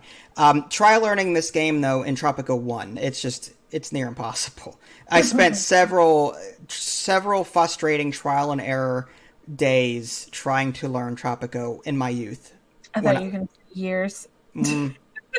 No, I spent one night. I just kept playing the same level over and over again. I kept losing, and because I was trying to figure it out and I couldn't. I'm in high school. What do I know as a kid? You know what I mean? So, Tropico 4 and the expansion Modern Times. I recommend those two. What was your number 4? Planet Zoo. Planet Zoo. This is a game that you want on, to actually own yourself instead of family share, so you can play more of it. What do you like about Planet Zoo? Oh my gosh, everything. Now you like Planet Coaster and Planet Zoo are made by Frontier. Do you like Zoo over Planet Coaster? I love Zoo over Coaster by far, which makes me really sad because I love amusement park games. I used to play Sim Theme Park. Roller Coaster Tycoon? Okay. No, not roller toaster. Not roller toaster. Roller toaster, yes. You've got it's just you're gonna put a bunch of toasters on a roller coaster and just. Anyway. I was never a big fan of Roller Coaster Tycoon at all. I played Sim Theme Park, I think it was Sim Theme Park Tycoon or just Sim Theme Park, and I was fond of that. But Planet Zoo, dude, you can be so look at that butt. You like that butt shot? You Yeah. can see antelope butts all you want. No, you can be as creative as you want in Planet Zoo. That is just amazing. I'm not a creative person, but when I see other people do incredible things with their zoos, Inclines and yeah, I create these very Borg like flat. I do too. I'm very simple, very like I'm very OCD. Every habitat needs to look the same or be the same size or something like Yeah. that. You know what I mean? And I'm just talking about the creative stuff. I'm not even talking about like the management stuff, which is just as wonderful. It's so easy. Once you finally figure out the formula, it is so easy to make hovering ramps and a hovering roof. You don't need to be so technical about it. You can like super cheese it. But Planet Coaster was a lot harder for me to wrap my head around. It didn't have a tutorial. I couldn't, I keep saying a lot, but I couldn't. um, I couldn't wrap my head around it. Oh my gosh. I gotta stop doing that. I need an count in the upper left hand corner. I do that too. I always say Oh or gosh. I'm always doing that. Yeah. I saw on a Reddit. I know. I'm trying really hard not to say on it. .com. Yes. I saw somebody make an actual zoo. Oh! You know what? It takes 4 minutes to just say one sentence. What are you trying to convey right now?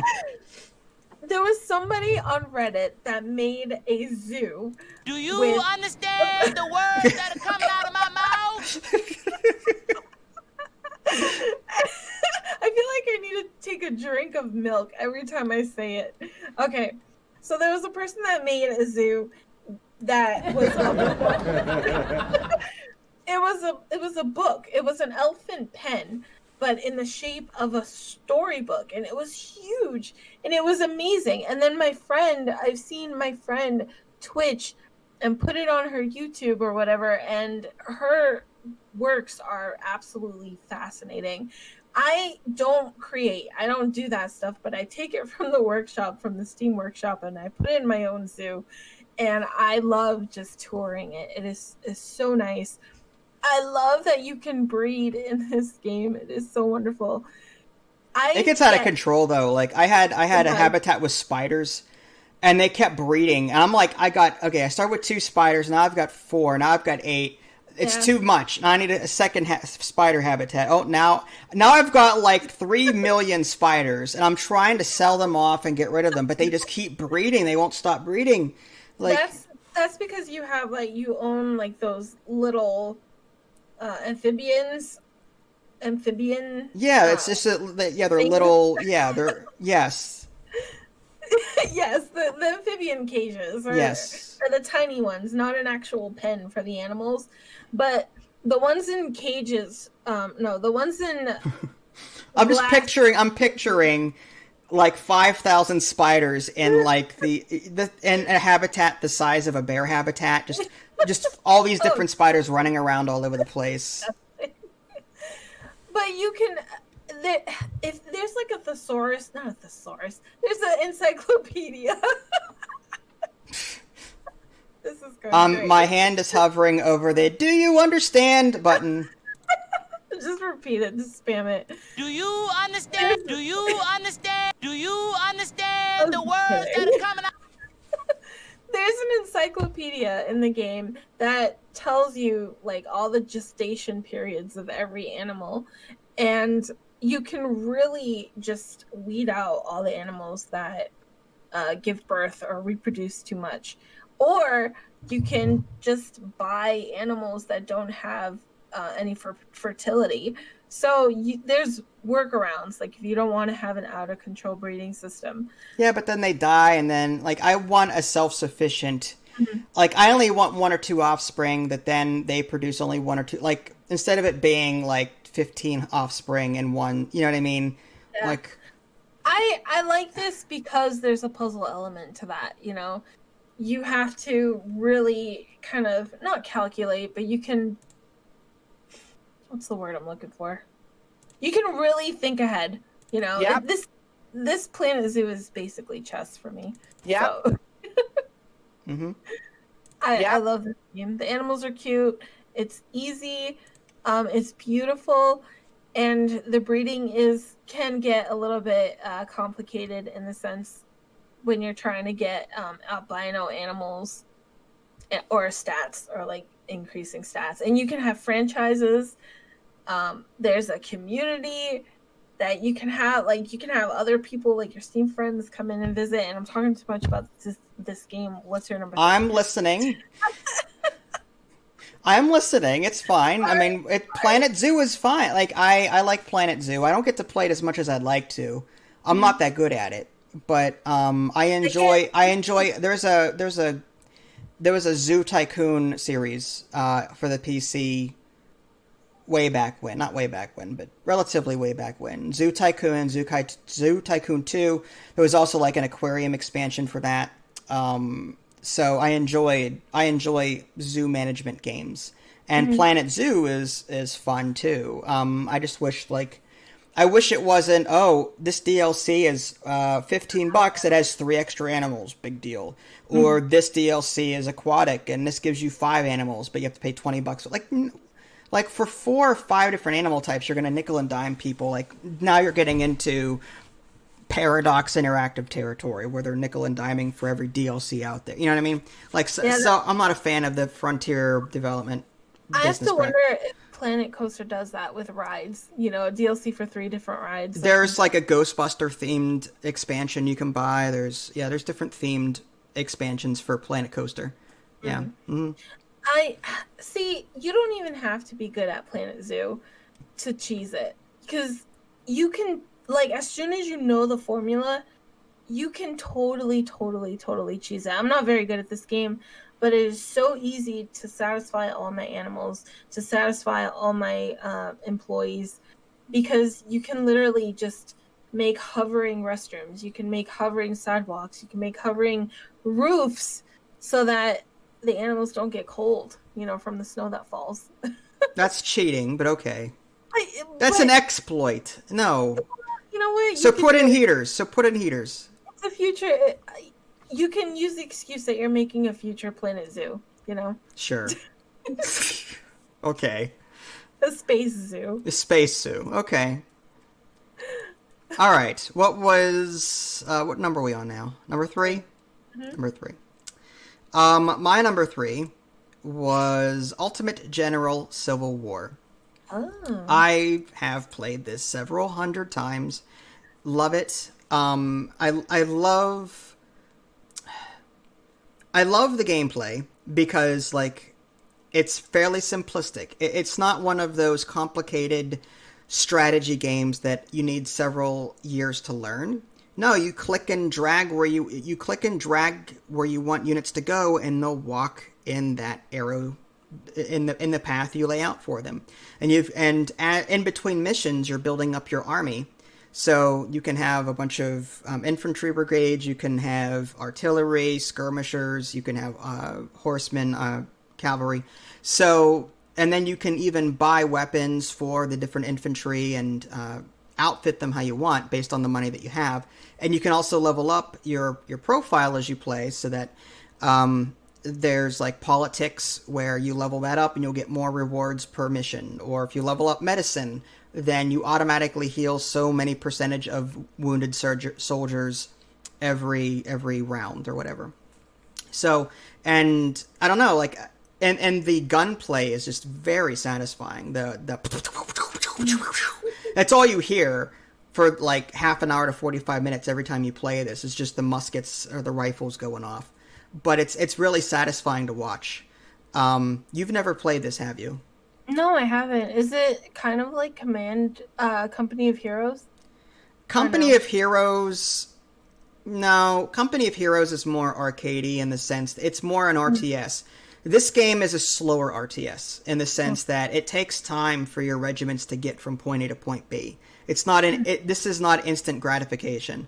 This is where you need to look at the terrain and go, okay, I'm going to move my infantry into the forest here because the cover is higher. Like, you're really making use of the hills for your artillery. Like, this is a thinking game in addition to an action game. So it's like Creeper World. No. It's just like Ant Queen. It's just like Ant Queen. Well, you said it's a very slow, like, thinking, type of game. It is. It's a slower. It's real-time strategy, but it's slower, in my opinion. Okay.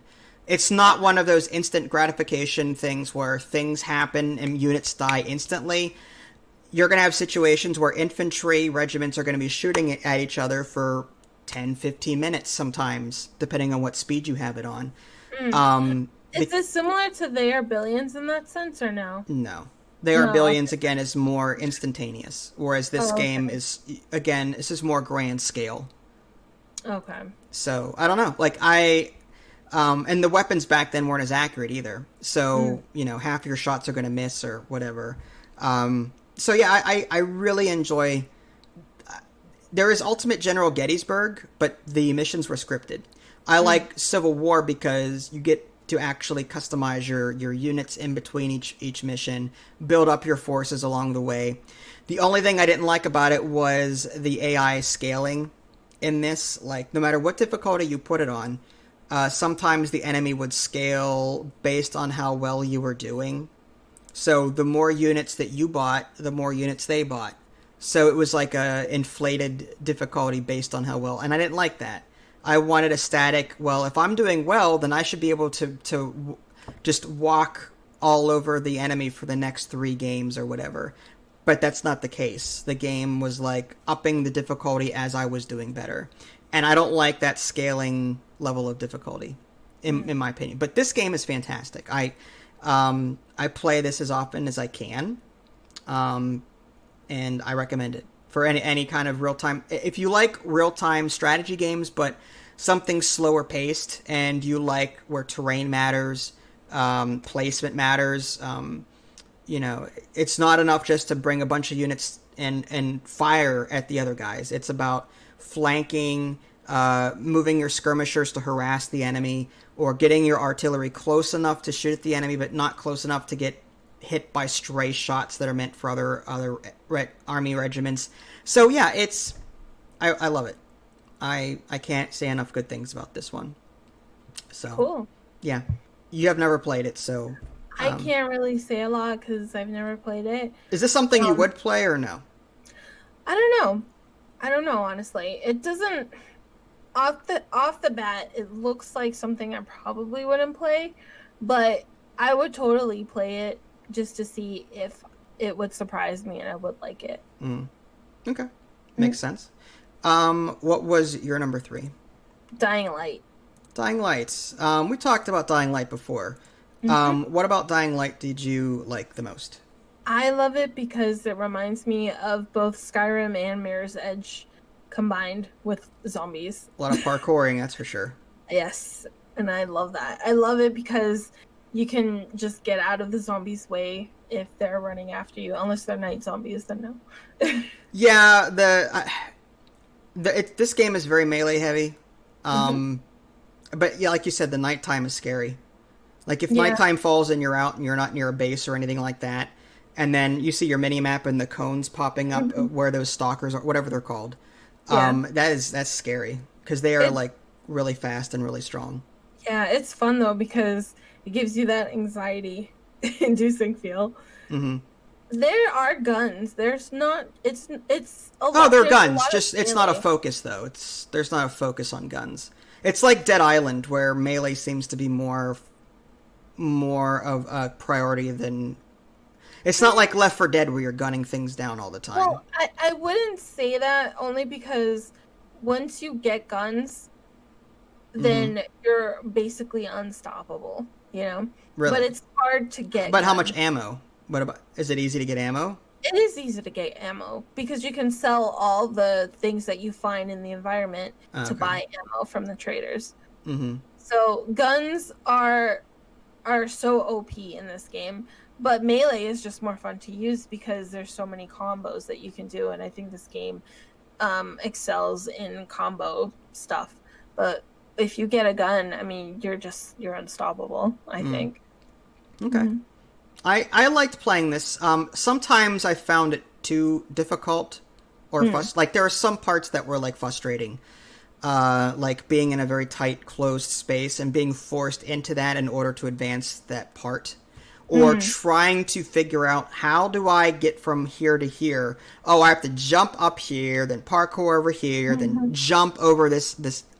Like, I hate platforming puzzles. Just let me fight zombies. Let me level up, let me make money, let me get new cool weapons, let me mod them. But the puzzle jumping and I don't like that. There's you can level up, and there's a grappling hook that you can eventually get as a perk, and I use my grappling hook everywhere. Like I love jumping because it's so much fun doing the whole platforming thing because it's easy to me. I don't like platformers usually, but you can grab on to so many things and lift yourself up that it's pretty easy to me. I don't have to figure it out as much. It's not very puzzly in that sense to me. But once you get the grappling hook, you can just grapple anywhere, and you can completely even skip that whole platforming jump stuff. And you like this better than Dead Island? I do. This is probably my favorite zombie game ever. Cool. I'm trying to think of other zombie games that give me the anxiety that this one gives me, and I cannot think of one yet. Interesting. Yeah, okay. I don't know what it is, but I like how you can just go on rooftops too to escape them, and I like how fun it is to go on rooftops.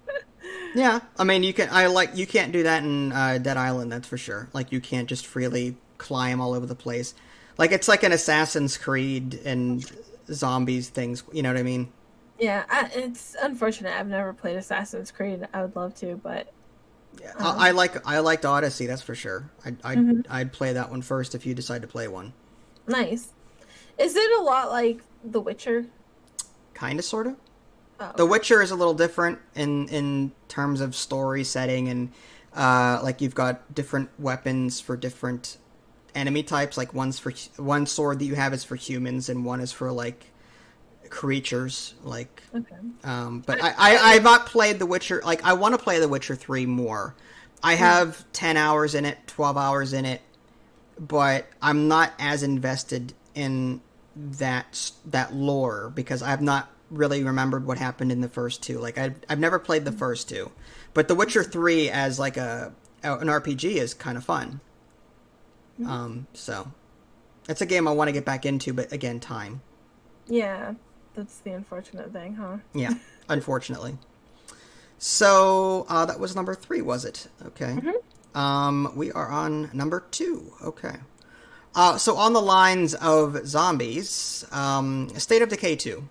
Oh, nice. I like a good base management, go get resources, get more guns, get loot, daytime, nighttime. It felt like a zombie survival management base game, and I like that.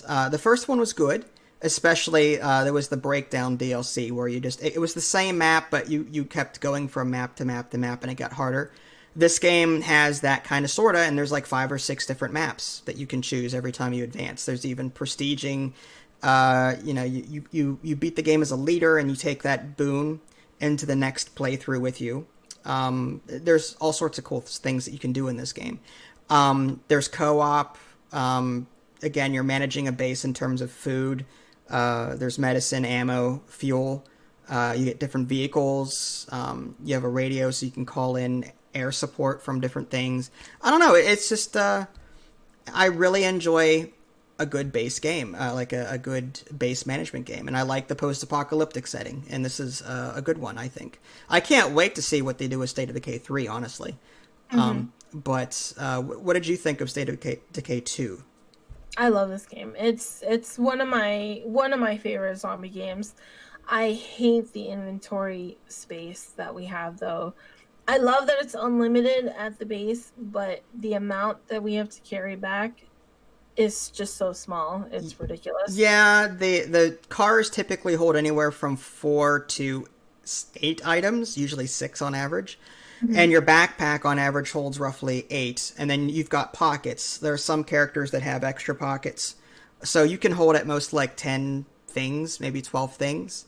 And that's not enough. Yeah, and then one rucksack per person if you've got like a supply of food. So it's back forth, out back, like you're constantly going back and forth, and it's very grindy that way. But yeah, I like how you can dress people up in outfits as you find them. All of my guys are in flannel and black cowboy hats, like just because.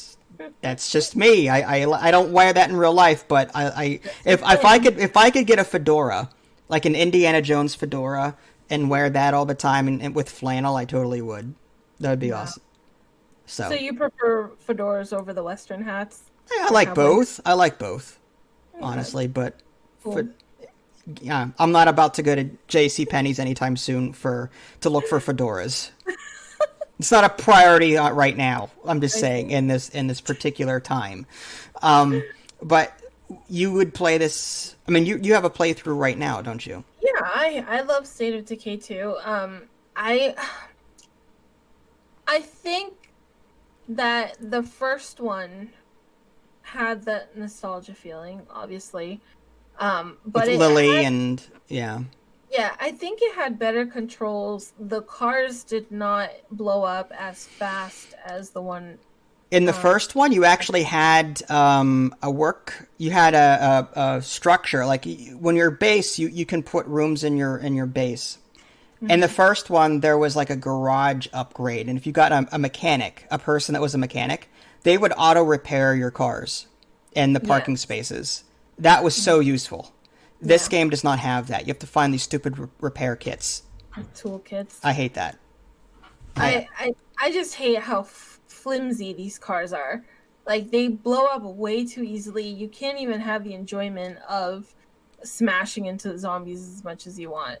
In real life, that would be true, too. I mean, like, it's not like my Honda Accord would fare very well running over a ton of zombies. How many cars have ran over some roadkill and is still working?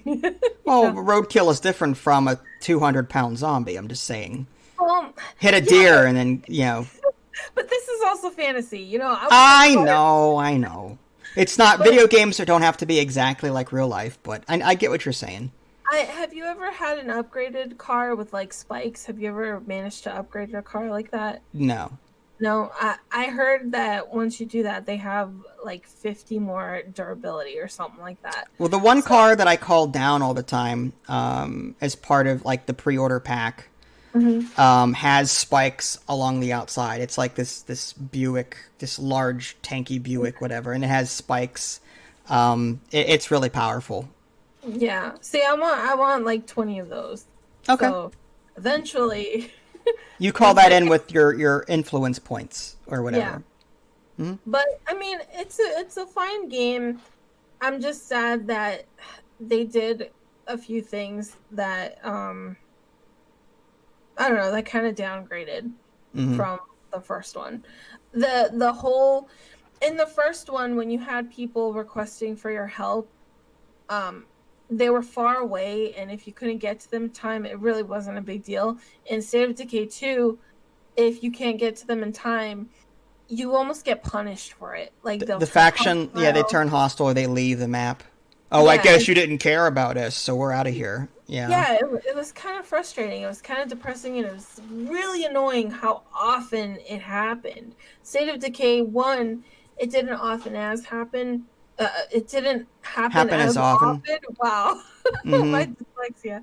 So it's so weird. But I still love State of Decay 2. I would totally still play it. It's a fun game. I really do enjoy it.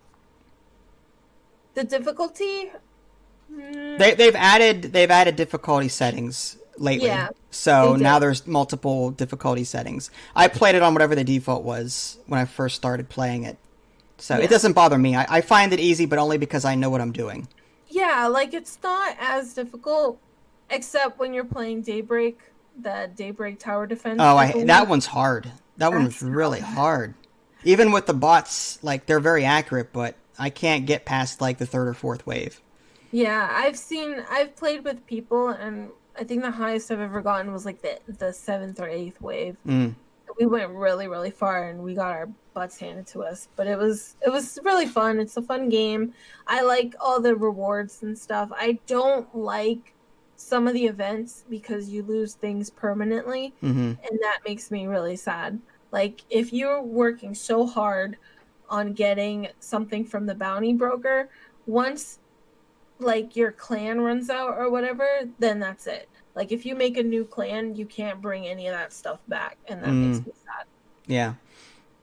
But it's a fun game. It is. I enjoy it. Out of all the different survival games I've played, this one, in terms of like base management, I like it. Cool. Yeah. So you like more of the base management than I do. Okay. I mean, yeah, the combat's fine, but I'm more of a fan of I like looting games, looting and base management. Yeah. You know, survival games. And this was your number 2? That was my number 2, absolutely. What was your number 2? My number 2 was, I think, your number 9 or something? Yeah, Skyrim. Skyrim. Yep. So, I know you didn't talk about it much. What did you like about Skyrim? I like Skyrim because it's a great game, and I thought I did talk about it a lot. Did you? Okay. I don't remember. The races, I love. Oh, that's right. We talked about the Khajiit or whatever, the Khajiit. That's right. And the dragon fighting is fun. Like, yeah. I enjoy. Yeah, I mean, there's just so much to do. Like, again, there's so much to do in this game. I don't want to beat a dead horse and repeat what I said, but the side quests are insane. Like, there's so much. I think I only played like 10 minutes of the main quest, and everything else is side quests so far. It sucks though that some of it is wiki required, because let's say that you get infected by a vampire or whatever, and you don't want to become a vampire. There's nothing to tell you what to do to get rid of it. You have to like go find a wiki somewhere to tell you need to go here, or this quest is bugged, what do I do now? Or this person died, what do I do now? Where do I go next? I have to find this ghost kid wants to play hide and seek in a forest. Where the heck is this kid at? I can't find him anywhere. You know what I mean? Yeah, it is very wiki heavy, but that can be said with other games too, like Don't Starve Together and Stardew Valley and all that. Yeah. That's the only reason why I don't mind the whole wiki thing in this game, because it's very thought out, and people have done an amazing job on Skyrim that I can like look up anything really. Agreed. And there have been times where my side quests, I would come across really funny bugs that are so easy to fix, which I'm so grateful for. I had this bug a few times where my side quest characters got killed, and I didn't know what else to do, so I used a cheat per as the wiki said. Console command to bring them back. Yeah, and it was so much better, and it's like a relief. But I love this game. It looks beautiful. You can do so many things, and the only problem I think is the inventory, like you said. So. Okay, fair enough. Yeah. All right. Oh, by the way, if anyone has Vinny photobombing food in the kitchen on their bingo card, you can mark that off. It never fails. Every single podcast, anytime we're recording, he's in his room the majority of the day. But for that 1 or 2 hours that we need quiet, that's when he decides to come out. So yeah, it never fails. So anyway. It's Vinny photobombing, or me sneezing, or the dog barking. Yes. Like, that's all on the bingo card. It's all on the bingo card. You can download it at idon'tknow.com. All right. So that was number 2, right? Yep. Oh, What's wow. your number 1? I'm so curious. Number 1. You really want to know what my number 1 is? We need a drum roll of some kind. I'm gonna guess it. Is it City Skyline? That's not a good sound effect. No. No. Okay. Is it? Let's rock and roll. Maybe. Guess Tropico. Get off my ship. No, it's not a good Is number it one Star either. Trek?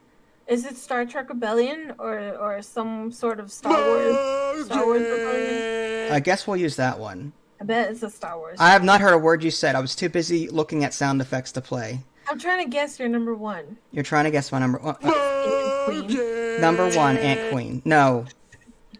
All right, number one is Star Wars Rebellion. Yes, I was right. How many different games did you guess? I guessed either Tropico, but you already said Tropico. Yes. So I couldn't guess that. I guessed City Skylines, and then I guessed Star Wars or some type of Star Trek Star Wars game. Star Wars Rebellion is an oldie but goodie. It is so good. You either play as the Empire or the Rebels, and if you're playing as the Empire, then you need to find the Rebel base, which can move around. You also need to find Luke and Mon Mothma and capture them. As the Rebels, you are trying to take over Coruscant and capture the Emperor and Darth Vader, I think it is. And you can recruit new people along the way. Your major characters like Han Solo, Luke, Darth Vader, they can recruit. Each character also has like combat stats. Like some are good at diplomacy, some are good at espionage, some are good at this, some are good at that. So you send them on missions. You can create ships. There's ground units, and there's a bit of a learning curve with this. I know some of you are like, well, why wouldn't you just play Empire at War then? Star Wars Empire at War. To be fair, you could, but I think Rebellion has features and gameplay mechanics that Empire at War does not cover. Like and vice versa. Empire at War has ground combat, and on that same token, Rebellion doesn't, but at the same time, the ground combat on Empire at War sucks, in my opinion. The space combat on Empire at War is fantastic, especially with certain mods. But anyway, Rebellion, it's just, I could spend, well, I have spent hours and hours playing this, like, one playthrough as the Rebels. I'll be sitting there, okay, it's day 235. I've got a Nebulon B frigate en route here. I've got a Corellian Corvette here. Han Solo is doing a diplomacy, or he's recruiting, and then Luke is doing diplomacy over here, and Leia is doing. And then on the next playthrough, I might have, okay, Darth Vader just landed a bunch of stormtroopers on this planet. We need to keep 6 there. We need to bring someone with diplomacy so we can get the populace back to our side, so we don't have to keep that many stormtroopers there to keep the peace. Or a revolt will happen and it'll go back to the rebels. So there's like all these different things that could happen that you learn through trial and error, because again, back then there was no website to turn to for help. There was a Prima strategy guide, which I did buy eventually, but by then I knew how to play it. But Star Wars Rebellion, out of every game I've ever played, I could still play this for hours and enjoy it. Like, this is one of the best games. It captures that Rebels versus Empire thing, that struggle. There's none of that third party crap where, now there's bounty hunters as a third party, like in Empire at War had the Forces of Corruption expansion that included a must-have third party faction. So instead of it being a 1v1, it was a 1v1v1. And I didn't like the bounty hunters because every time that you wanted to do something, it became a mini game to corrupt a planet and gain income from them. And those little mini game land battles were annoying as heck. So like, I don't care I get rid of the bounty hunters and all that. Just give me a slugfest between the Rebels and the Empire. And this game has that in spades. You've played it before. You enjoyed it as far as I could tell. I did. I really enjoyed it. I didn't think I would, to be honest. Did you play it as the Rebels or the Imperials when we played? Were you Darth Vader or were you Luke and Leia in them? I don't remember. I think I was... I might have been in the Empire. Yeah, I think I was when we played for the first time, I think I was the Empire. You can build the Death Star, by the way, as the Empire. Yeah. The only thing that's broken is the actual combat resolution. If you try to take control of the battle yourself, my screen gets all like purpley because the game is case in point there. Look at the screen, like some of the ships are all purple. Like the color, this is an old game, so it's not showing up right on this real-time strategy combat screen. But still, yeah, this is a fantastic game. And I interrupted you. What were you about to say? You enjoyed it. It was a good game. Okay. I really liked it. I like the whole management type of ordeal. It was fun. It was a fun game. The UI is frustrating though. I think yeah.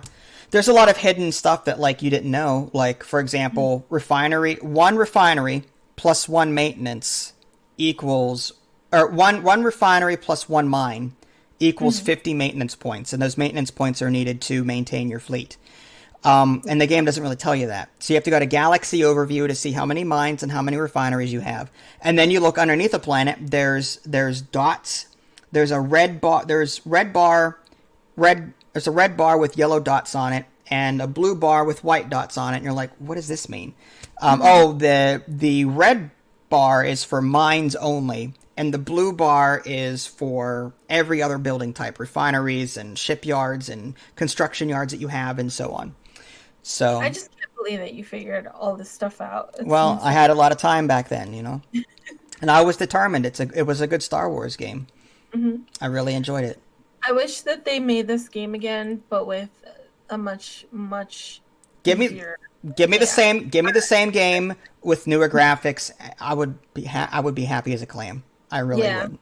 Yeah. Disney, you're remaking 7 different Star Wars shows at this point for 2021. Yep. Remake this, okay? And don't screw it up, please. Thank you. Yeah, I don't want them to add anything. Just redo the graphics and the UI and make it more user friendly.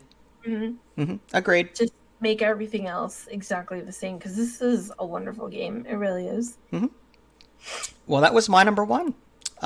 What was your number 1? Mine was The Sims. All right. Now, is there any particular Sims that we're talking? This is Sims 4 that you're looking at. But was it The Sims 1 or 2 or 3? I love them all. You love them all. There's no Sims that I don't like. I even like the story mode ones, the little ones. They sold a console version of PS. I think it was like PS2 or whatever, of The Sims stories. They call it the stories, and there was pet stories, there was life stories, there was Castaways, I think it was called, and those were so much fun. It was like the game The Sims, but with missions, you know, with actual missions, and it was so much fun because you could still be as open world as you want. And then I loved Sims Medieval. I play that one like constantly. Mm-hmm. That had like stories and missions to do. And The Sims 1 is amazing. The soundtrack for it is amazing. Earlier I said that I cannot find the perfect farming game. The Sims is the perfect farming game because it has farming in it. It does, but it's also a pain in the butt. Like, I don't think so. I love it. I love collecting the seeds. I love the gardening in this game. Okay. I love the business aspect of this game. For some reason, The Sims 2 was my favorite business one. Yeah. I love it all. The Sims 4 is probably my least favorite just because I hate the business portion of it. They instead of a cashier, they have this stupid tablet that walks around. You don't have like that nice little line. You don't have it like feel like an actual store. Right. But with that being said, I still love The Sims 4. It's so much fun. It's so good. The graphics are so clean and smooth. But I love Sims 3 the most because of the open worldness. And I love Sims 2 because of its nostalgia and the little wish stuff that they introduced. I love Sims 1. Aspirations or... Yeah, Aspirations, I think it was called. And I'm already losing my voice because I'm just talking so much. Well, it's been 2 hours now, I think. 2 hours? Oh I think, I don't know. The Sims, in general, like, I like the games. However, the business practices are atrocious. If you want to buy all of the content for The Sims, it's like $200, $300, $400. Yes. Even when they're on sale. You've got the Sims Core Pack. Then you've got Sims Living Large, or Sims Pets, then Sims Seasons, then Sims Aruba or Vacation, whatever. It's like you've got all these expansions that are $40 a piece, and by the time you're done, like, it's so expensive. And then when you finally get everything that you need, oh, we're announcing The Sims 2. We're going to do it all over again. Another $600 please for everything. Oh, now The Sims 3, another $600 for all the DLC. Like, come on. When I used to play The Sims 1, my parents kept on getting me all the DLCs, which was so nice of them. And when they got me Making Magic, which was the last one, Sims 2 had just come out. And they were like, yeah, we're not getting you any more of The Sims. And I said, that's okay. You know, I'll still have fun with The Sims 1. But I wanted Sims 2 so bad. Eventually, I got Sims 2 and some of their DLCs, and then Sims 3 came out, and I was like, oh my gosh, this is getting ridiculous. Yeah, I like the game. Like, I'll sometimes, just for fun, you know, to make, I'm thinking in my head, like, if I'm hungry, I'm thinking, oh, my hunger bar is at 1/4, or, you know, I'm really tired. I'm really tired, and my hygiene is probably down half. So maybe when I wake up, you know, like, I'm equating The Sims to real life and thinking of bars to fill up. And I have a problem with that. Like, throughout this whole awards video, I feel like my charisma skill has been, like, on average. You know, like, you need to talk in a mirror more. I know. I do. I need to talk. I need to socialize. Yeah, you need to talk in a mirror and practice your speech, and then that'll raise your charisma level up. I find it so hilarious that in The Sims 3 and 4, to get your social skill up, when you're lonely, all you have to do is go on the internet now. Yeah, I don't have to be friends with anyone. I can troll the internet or whatever and get so, yeah. They've modernized it. No longer do people have to come over and talk to you. You can even just call them on the phone, talk to them on the cell phone, and that's your social going up. Or just get a pet. You can socialize with your pet, and that's enough. Sims 3 was by far my favorite because the expansion packs, you can do so much. If you have all the expansion packs for it, you can go traveling. You can be Indiana Jones. There's like temples that you can go into and do all these missions and puzzles and stuff. You can go get a degree. There's all these like college maps that you can send your kid off to, or your own character to, and you can get business degrees over and over in different types of degrees. The careers are excellent. You can be a mermaid. You can hunt for mermaids. There's just so much to do in The Sims, and they did a great job. Agreed. I would play it more. It's just like Sims 4 has a lot of quality of life improvements. Like one hand can do this, and you can talk on the phone while you're doing something, or like Sims 4 made it quality of life improvements, but again, the content, you have to pay for it all, and it's just And Sims 4, I think, again with the whole business thing, they had a fan make the. I want that poll that people. It was like people went up to it and they paid. It was like a stand. Yeah. It was a pay stand, like a ticket queue thing, and people like I had that in Sims 2 for business. Like I had a garage and I had 2 exercise bikes in it, and they would pay to use my exercise bikes, and then they'd leave. I'm like, this is easy money. You know what I mean? And you have to pay for that. Like, to get that, it's like a customization thing. So you have to actually pay for it in real life. Pay real money. Of course. Yeah. But in Sims 4, the Get Back to Work expansion wasn't even made by EA. It was made by a fan who sold it, I guess, to EA, who then, put it on their pack. Yeah, it's just, I don't know. It's just weird what EA is doing. But Sims 1, 2, no comment. Sims 1, 2, and 3 are amazing, even with all their stupid expansion packs that cost like an arm and a leg. Mm-hmm. But Sims 4 was great. I love the customization in Sims 4. Cool.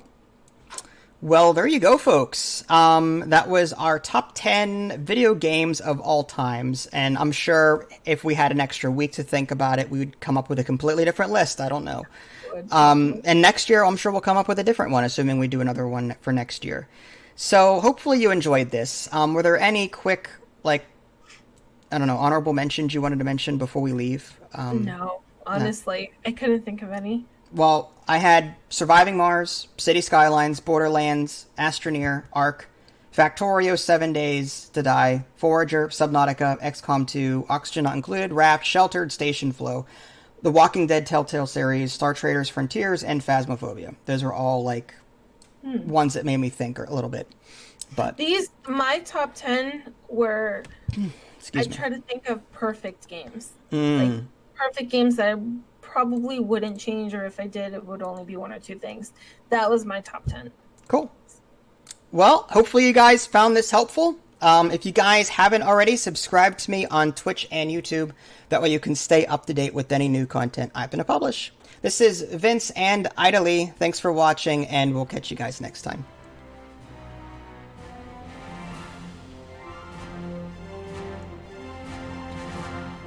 Are you dancing?